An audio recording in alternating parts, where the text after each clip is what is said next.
Hey guys, welcome back to another video. Today we'll be going over the new trailer for The Batman that is coming out next year. And this new trailer came out during DC Fandom, that whole live event where they show off all the new stuff from movies, TVs, video games, and many more. We'll not be going over everything in DC Fandom that has been announced, but we'll go over the more big announcements, this being one of them. So, Toby, what are your thoughts on the new Batman trailer? Sound off, man. Yeah, I think it looks pretty good. The cinematography looks really promising. I'm really happy Paul Dano is in the movie. He's a fantastic actor. He's the lead in one of my favorite movies as Brian Wilson in Love and Mercy. Overall, I think it does look really, really good. It'll be the art house and a DC movie compared to the more action-packed, kind of crazy stuff that's been announced, like the new Black Adam. But yeah, I'm happy that it looks grounded.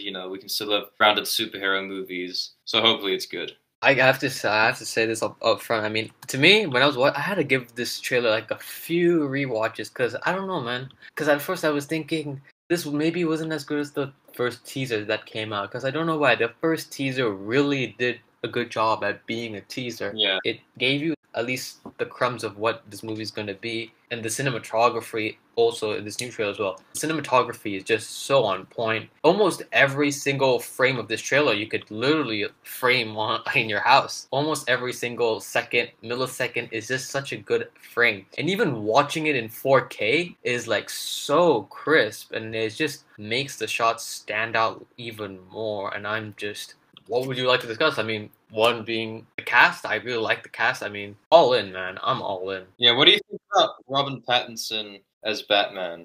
Oh, dude, solid casting. I mean, I didn't actually hate his casting. It's just I remember just hearing about the casting when it was first announced. I was just like, oh, the guy from Twilight, and because I didn't even know that much about him besides him being in Twilight. I didn't really dig at him because I knew that just give it some time. You're not been shown. You've not seen what that has been shown yet. So when we do have our thoughts, we shouldn't have a preconceived notion of what has not been shown yet. Wait till they actually give it to you, you know.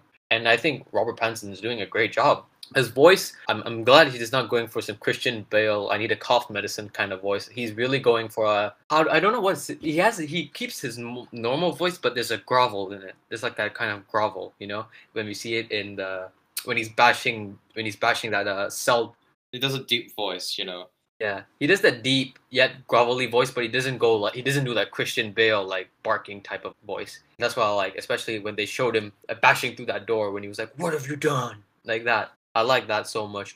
Yeah. Man, the thing that got me goosebumps was when he took that dude, he choke slammed him, but he like held that for so long because he electrocuted the dude, and I was like, that was bad ass. Yeah, this is gonna be a really violent Batman. Oh, and that's the thing. I think that's what Matt Reeves is kind of honing in terms of what we've seen, or whether he's expressed this or not, because they did sort of like behind the scenes of the movie and and even the actors and Matt Reeves himself were talking that they're taking heavy influence from Year One. Although the story is not set in Year One, Matt Reeves has explicitly said that this takes place in Year Two, where Batman's somewhat more established, but yet he's not getting that recognition because he's pretty much a vigilante. So, and everybody's like, that's a goddamn lunatic. Like, you know what I mean? And I think that's cool as well, because what I like about that is it's almost like he's not become that hero, that guardian protector, that caped crusader of Gotham, like a more good Batman. It's a bit more unhinged. It's almost like they're trying to do like a character study, or almost like a sort of psychological type of thing with Batman, where from what we've seen, he's taking on more of the Batman persona more than the Bruce Wayne persona. And maybe that's like, in terms of this story, Bruce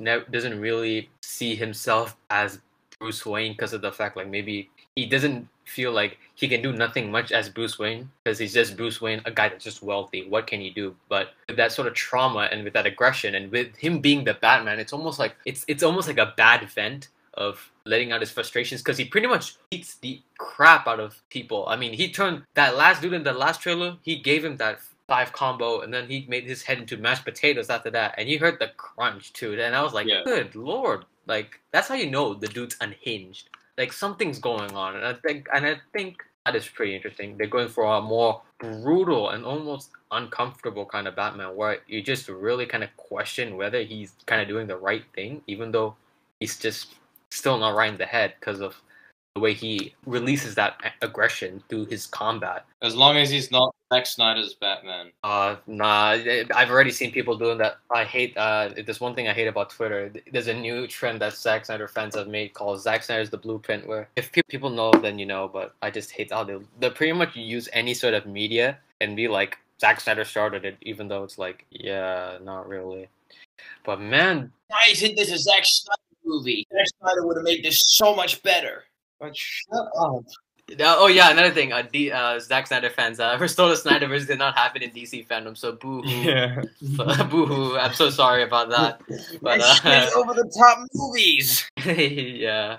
Dude, what do you think about the suit? I like the suit. It looks so utilitarian. You know the Batman Damned suit, like the one from Lee Bremejo? Batman Damned, or like the Batman Noel suit? It gives me that kind of vibe because of that whole utilitarian, more like that utilitarian sort of look, which I really dig, man. I love that so much. Yeah, it reminds me a lot of Daredevil. Actually, this whole thing reminds me a lot of Daredevil, but I think particularly the suit and how it sort of looks, it's more menacing and realistic than sort of, you know, the MCU costumes we're used to seeing. There's something about it. I think it's the sort of the mask. I think it's really the mask that makes it feel like Daredevil. Other cast, like we finally got to see Andy Serkis as Alfred, because we didn't get to see that in the first teaser. We just got a voiceover of Andy Serkis, and that was about it. And for the first time seeing Andy Serkis here, I think he looks pretty cool. He looks cool as Alfred, and I wonder how much of that year one comic book are they going to give to him. In the year one comic book, he was a part of the army, and he was trained a bit, and he also had like a prosthetic leg as well. So I wonder if they're gonna translate a lot of that into here. Maybe not. Maybe some certain elements.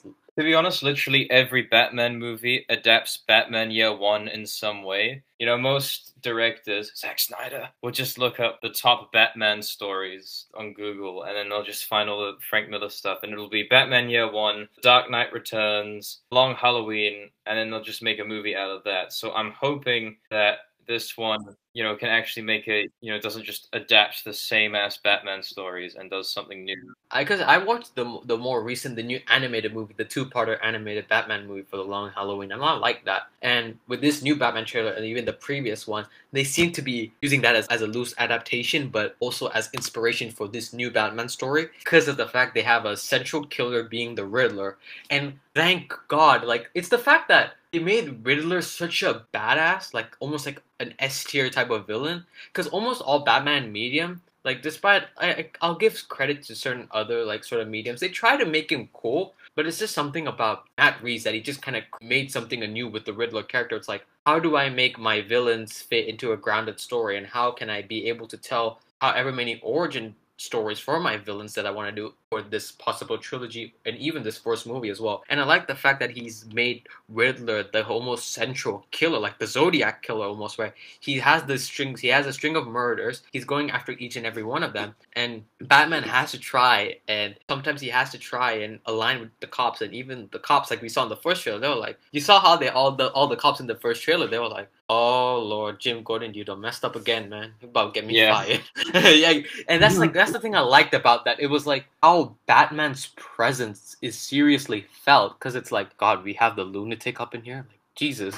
Because it's just like, it's almost like Batman's the urban myth compared to all the villains. Well, to just finish up on the Riddler, the one thing I'm quite concerned about is, alright, Riddler is a goofy character. He's so stupid. He does riddles, you know, he tells riddles. You know, I don't want this sort of edgy thing where they try to make his dialogue edgy. You know, you can't really make, riddle me this, Batman, sort of, you know, edgy and kind of dark. So hopefully they can find the sort of the line between complete edgelord and just goofy and stupid. And, you know, I trust Paul Dano because he's a really good actor, and Matt Reeves is a good director. So that's all I've really got to say about the Riddler. To acknowledge that, I do think they're not making Riddler too cheesy in terms of his delivery of dialogue, and especially those riddles. Like we see in this new trailer, he's like, "Hey, what's black and blue and all and dead all over?" It's not like he's delivering that in this like hyperbolic, energetic way. He's delivering that in a very menacing way. And I also like the fact that I like how they also use his letters as a way of Riddler communicating to cops, basically, because we see in that first trailer he has like the whole letter, and Jim Gordon, played by Jeffrey Wright, which I think is pretty dope casting. When Jeffrey Wright reads it in this very almost soothing yet voice with so much gravitas. It was like playing a game between me and you. When you read that, it's almost like you get someone being the POV of Riddler's sort of insane intellect. It Yeah. almost, even from someone else reading that riddle, it's almost like Jesus Christ. This person means business, and we're not just like this is not just like any sort of killer. This is like a further beyond the serial killer. This is like Zodiac killer type of territory where they string together this plot that works in their favor, which I really love. And more sort of the casting stuff, I think Zoe Kravitz is a pretty good casting for Catwoman. I don't care about Catwoman. I really hate her in the comics. She just kind of, I don't know. If you read Tom King's Batman run, I don't know. I just don't like it how when the minute that she shows up, we get a Batman love story, and that's not what I want from my Batman movies. But I trust in the film. Dude, no offense. Bruce Wayne is a billionaire playboy that can get chicks on the fly. Do you not think he's not gonna like not want to get some girls? You know what I'm saying? Like it would be so weird if he was in a room with like 10 girls and he'd be like, "No, it's all right. I want to mope about my parents, man. Leave me alone." Like it'll be a bit weird. Like He does look kind of socially awkward. because of this Bruce Wayne, he's more closed off. Like you seem more like solo lone wolf type Yeah. of thing.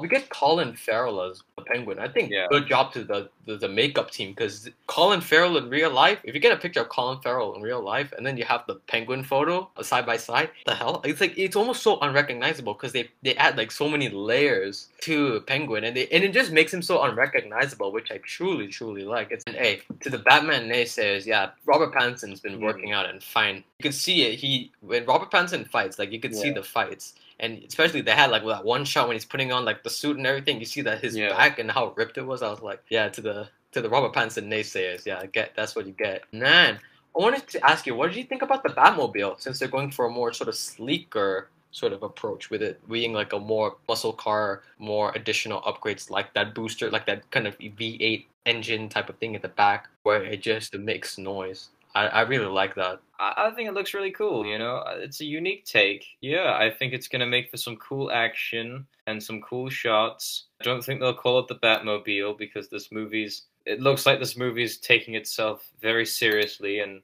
a little too seriously to be saying Batarang and Batmobile. I think it looks really cool. I like the Batmobile because of the fact they didn't overcomplicate what the Batmobile is. When you think about a Batmobile, sometimes you can get the misconception of the fact we imagine some sort of four-wheeled car of a big tank with some guns packed to it that don't kill anyone, that has non-lethal bullets. Like that's the thing. Yeah, and that's gonna cause like millions of dollars in property damage. Exactly. Like you're ruining someone's life, there, pal. You know. That's the thing. I guess that was kind of like a downfall on Arkham Knight in a way because they kind of made it very focal. In certain Batman mediums, I will also say that they kind of misinterpret what a Batmobile is supposed to do. Sure, it has its gadgets and gimmicks, but in the end of the day, it's another way for Batman to traverse through Gotham City. And I like the fact that it's just like, hey, let's make it a muscle car that's just fitted with all the sort of armor and whatnot, and we add like this V8 engine and whatever kind of engine they add to the car that just makes it have that roar. And I was like, when I saw that in the first trailer, especially seeing it here, I was like, it gave me chills because it's like so cool, and especially that dude, that. And I like that sort of trend that Matt Reeves kept even in the end of the first teaser and in the end of this trailer when he starts walking the Penguin because Penguin was like, yeah, I got you, man. And then Batman came out that fire and was like, what you say, bro? And I like that. I like the closing of every trailer he's done where it's always the transition of the title. And I like even the subtle detail where you see the A when it's starting to become the A, but like two of the sides are kind of forming downwards, making a Batman ears, which I was like, that is so cool. This is just overall amazing. I just think this might be one of the best movies this year, and I'm just glad DC's kind of back on track now because they were messing up, and they try to do instant universe in the microwave, but you know how that turned out. But I think what they're doing, sure, it might seem a bit weird to kind of do these sort of separate offshoot stories and not have a connected universe, but I think you kind of need that for now in a way to tell different sort of stories, get different sort of storytellers as well, and especially with the fact that now DC's opening up the whole multiverse sort of concept. Yeah, DC's already gone to the multiverse, ladies and gentlemen. They've already done their Spider-Man No Way Home. Oh, dude, don't even get me started on the Flash, because the We'll Flash. get to the Flash. We'll get to the Flash. What if we do end up making a video for the Flash? Because we knew that there's a Flash thing they did release, and we're not neglecting that. But it's just let's just say it's nothing of substance to kind of go off of, because there's stuff we already know, but they haven't shown us too much yet. You know what I mean? So that's why if people are wondering why we're not covering other stuff, it's because we've only gone at least a sneak peek, but we're not gone like a trailer or something like that to really go off of. And we only care about the Bat. And the video game stuff. The video game stuff was kind of hot, I will say. We'll do the video games both. Overall, I mean, the Batman looks truly good. Cinematography, I mean, that's the main topics of discussion. How this movie truly looks good. Almost every single frame you can just take screenshot and make that your wallpaper for today. I don't know, but it's just shot well. Everything looks cool. They made this so gritty.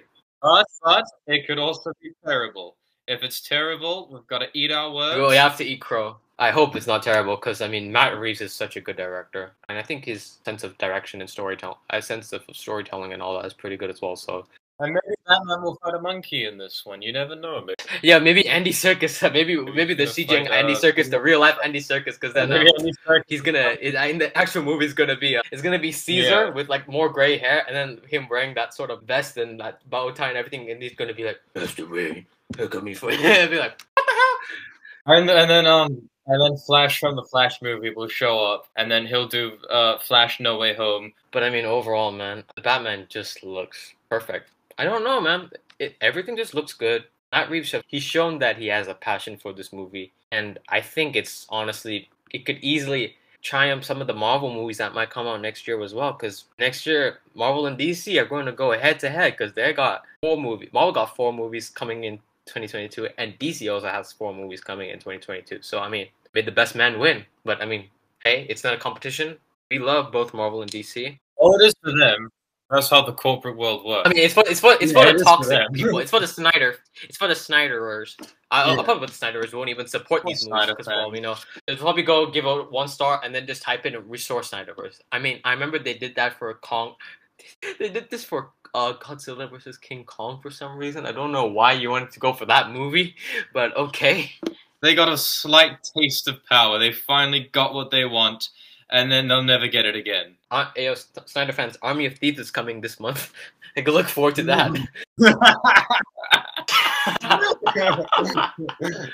But yeah, dude, any last closing thoughts on the Batman? Don't bring back Ben Affleck. As long as it's not Ben Affleck, I'm okay. I'm just glad that DC is doing well now. I mean, last movie, The Suicide Squad, was the Suicide Squad, and now we're getting the Batman. I mean, I feel like it's just quality back and forth, man. I think we're gonna get just quality left and right now, especially in terms of superhero movies, superhero video games as well. I mean, say less. We'll talk about that. We'll talk about that soon. As always, thank you guys so much for watching. Please like and subscribe, and also hit the bell icon if there is one to be notified immediately of our videos. Stay tuned for our next upcoming videos that we will be talking about. We'll be going over Gotham Knights, where the Bat Family, Red Hood, Batgirl, Nightwing, and Red Robin take on the Court of Owls after Bruce Wayne's supposed death. Ooh. And Suicide Squad killed the Justice League, where the title explains it itself, where the Suicide Squad kind of have to go and kill the Justice League. Thank you guys so much, and take care, and see you when we do more DC video coverage. Take care.